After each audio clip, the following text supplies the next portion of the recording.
আমাদের এই Medinipur homeopathic medical college ও হাসপাতাল এটা পশ্চিমবঙ্গ সরকারের একটা অন্যতম সেন্টার। পশ্চিমবঙ্গ সরকারের 4টে কলেজ আছে, তার মধ্যে এটা একটা, এবং এটা খুব পুরানো কলেজ, প্রায় 80 বছর ধরে কাজ।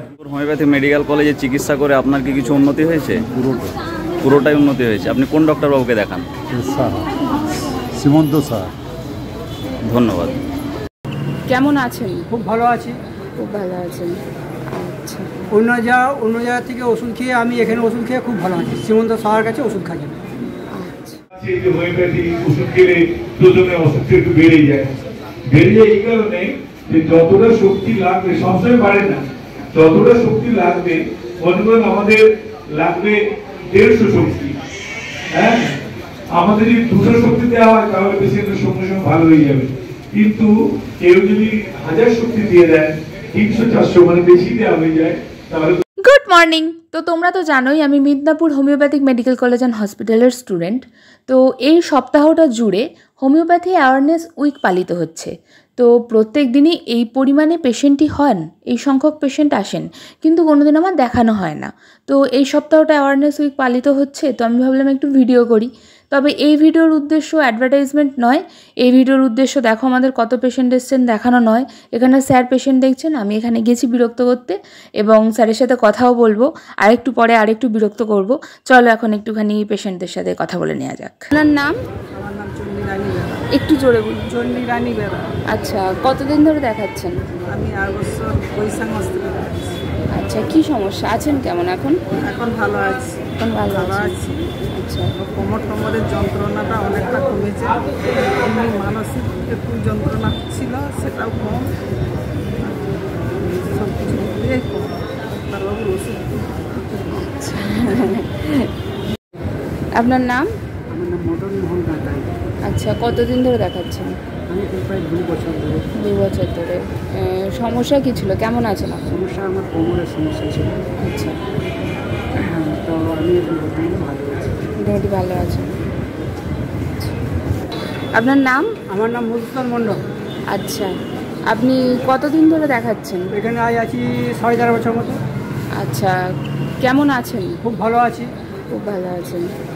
আচ্ছা, অন্য জায়গা থেকে ওষুধ খেয়ে আমি এখানে ওষুধ খেয়ে খুব ভালো আছি। সীমন্ত স্যারের কাছে ওষুধ খাই। আচ্ছা, আপনার নাম? একটু জোরে বলুন। আমরা এখানে এসেছি 2-3 বার, তাতে একটু আমি উপকৃত হয়েছি। ভালো লাগে, ডাক্তারদের ব্যবহার, চিকিৎসা থেকে সবার সহযোগিতায় ভালো আছে। আপনার নাম? আচ্ছা, কতদিন ধরে দেখাচ্ছেন? আচ্ছা, আছেন কেমন? কিছু মোটামুটি হ্যাঁ ইমপ্রুভ করছে। আচ্ছা, তো ভোরবেলা থেকে লাইন দিয়ে দাঁড়িয়ে থেকে মানুষজন তো ক্লান্ত, স্বাভাবিক। চলো একটুখানি স্যারের সাথে কথা বলি। আমাদের এই মেদিনীপুর হোমিওপ্যাথিক মেডিকেল কলেজ ও হাসপাতাল এটা পশ্চিমবঙ্গ সরকারের একটা অন্যতম সেন্টার। পশ্চিমবঙ্গ সরকারের 4টে কলেজ আছে, তার মধ্যে এটা একটা, এবং এটা খুব পুরানো কলেজ, প্রায় 80 বছর ধরে কাজ করছে। তো বর্তমানে ডিরেক্টর অফ হোমিওপ্যাথি আমাদের একটা নির্দেশ দিয়েছেন এই সপ্তাহটা, মানে 24 থেকে 30 জুন, যাতে হোমিওপ্যাথিক সচেতনতা সপ্তাহ উদযাপন হয়। এই জন্য গোটা রাজ্যে সমস্ত জেলাতে মহা সমন্বয়ে পালিত হচ্ছে এই হোমিওপ্যাথিক সপ্তাহ। তার মধ্যে মেদিনীপুর হোমিওপ্যাথিক মেডিকেল কলেজ ও হাসপাতাল আমরাও এতে সামিল হয়েছি। আমরা মূলত 4-5টা ধাপে ব্যাপারটা করতে চাইছি। একটা হচ্ছে যে সমস্ত পেশেন্ট আউটডোরে আসে তাদেরকে আরও বেশি সচেতন করতে চাইছি, এবং তারা নিজেদের আত্মীয় স্বজন, পাড়া প্রতিবেশী, গ্রামে গঞ্জে গিয়ে আমাদের হোমিওপ্যাথির এই ব্যাপারটা নিয়ে বলবেন, তারা কেমন ফল পাচ্ছেন এবং তারা কীভাবে জেনেছেন। এই জন্য আমরা আউটডোরে গোটা সপ্তাহ জুড়ে প্রত্যেক দিন আউটডোরে পেশেন্ট দেখার আগে আধ ঘন্টা ধরে কোনো না কোনো বিশিষ্ট চিকিৎসক এসে পেশেন্টের উদ্দেশ্যে কিছু বলবেন হোমিওপ্যাথির সুফল নিয়ে, হোমিওপ্যাথির কাজকর্ম নিয়ে, ক্রিয়া প্রতিক্রিয়া নিয়ে। এইটা আমাদের প্রথম প্ল্যান, এবং এর মাধ্যমে আমরা মনে করছি অনেক বেশি মানুষের কাছে আমরা পৌঁছাতে পারবো। দ্বিতীয় যে স্টেপটা নেওয়া হয়েছে সেটা হচ্ছে মেদিনীপুর রেলওয়ে স্টেশনে, সেখানে আমরা একটা ক্যাম্প করেছি। সেখানে আমাদের জুনিয়র ডাক্তাররা যাচ্ছেন, এবং গোটা সপ্তাহ জুড়ে সেখানে ক্যাম্প চলবে। মাইকে অ্যানাউন্স হবে, রেলওয়ে দপ্তর আমাদেরকে পাশে দাঁড়িয়েছে। রেলওয়ে ওখানের যে অ্যানাউন্সিং সিস্টেম, সেই সিস্টেম থেকেই আমাদের খবরটা দেওয়া হবে যে ক্যাম্প হচ্ছে, এবং যারা প্যাসেঞ্জার যাচ্ছেন বা আসছেন তার ইচ্ছে করলে ওখান থেকে ট্রিটমেন্ট নেবেন এবং হোমিওপ্যাথি সম্বন্ধে জানবেন বুঝবেন। আমাদের লিফলেট আছে, লিফলেট জনগণের হাতে তুলে দেওয়া হচ্ছে এবং একটা কোশ্চেনিয়ার তৈরি হবে, প্রশ্নপত্র, সেখানে তারা তাদের মতামত দিতে পারবে। এটা হচ্ছে দ্বিতীয় ধাপ। তৃতীয় ধাপে আমরা করছি কি, আমাদের ট্যাবলো বের করছি। আমাদের টোটোকে খুব ভালোভাবে বিভিন্ন ছবি দিয়ে সাজিয়ে মাইক দিয়ে একেবারে পাড়ায় পাড়ায়, রাস্তায় রাস্তায় মেদিনীপুর শহরে এবং তার বাইরে গোটাটা এই টোটো ঘুরে বেড়াবে। এই গোটা সপ্তাহ জুড়ে চলতে থাকবে। সেখানে মাইকিং হতে থাকবে যে হোমিওপ্যাথি কলেজে কীভাবে চিকিৎসা হচ্ছে, হোমিওপ্যাথি কী কী সুফল ইত্যাদি বিষয় নিয়ে। এছাড়া আমরা 26শে জুন একটা প্রভাত ফেরি আয়োজন করেছি। সেখানে সমস্ত ছাত্রছাত্রী, শিক্ষক, অশিক্ষক, কর্মচারী আমাদের কলেজের সবাইকে নিয়ে, এমনকি আমাদের আকর্ষণীয় করার জন্য সাঁওতালি নাচের টিম নিয়ে আমরা একটা প্রভাত ফেরি করব।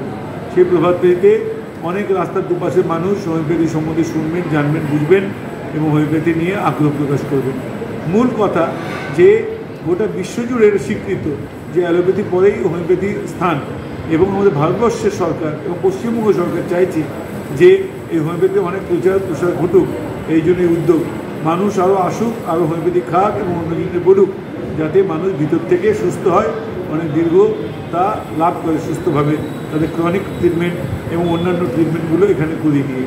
এবং লাস্টলি আমরা ওই কোশ্চেনিয়ার দিচ্ছি, সেগুলোতে তাদের মতামত জানবো এবং সেই অনুযায়ী আমরা ব্যবস্থা নেব। আমরা এই গোটা সপ্তাহ জুড়ে খুব ব্যস্ত থাকবো এই ব্যাপারটা নিয়ে এবং আমরা সকলের সহযোগিতা কামনা করছি। তো পেশেন্ট দেখা শুরু হয়ে গেছে, কাজে ওষুধ দেওয়া শুরু হয়ে গেছে। এখান থেকে আমাদের ওষুধ দেওয়া হয়। আপনার নাম? সুশান্ত রত্নাকর। আচ্ছা, আপনি এখানে কতদিন ধরে চিকিৎসা করছেন? 2 বছর পার হয়ে গেল। এই মেদিনীপুর হোমিওপ্যাথি মেডিকেল কলেজে চিকিৎসা করে আপনার কি কিছু উন্নতি হয়েছে? পুরোটাই উন্নতি হয়েছে। আপনি কোন ডক্টরবাবুকে দেখান? সীমন্ত স্যার। ধন্যবাদ। তো স্যার তো বললেনই যে স্টেশনে আমাদের একটা ক্যাম্প হয়েছে, এই সেই ক্যাম্প। তো তোমরা আগামী 1 সপ্তাহের মধ্যে যে কোনো দিন এই স্টেশনে এই সুবিধা অ্যাভেল করতে পারো। আর হসপিটাল তো সারা বছরই খোলা আছে, খুব কম দিনই বন্ধ থাকে, মানে সরকারি ছুটিগুলোর মধ্যেও খুব কম দিনই বন্ধ থাকে। বাই।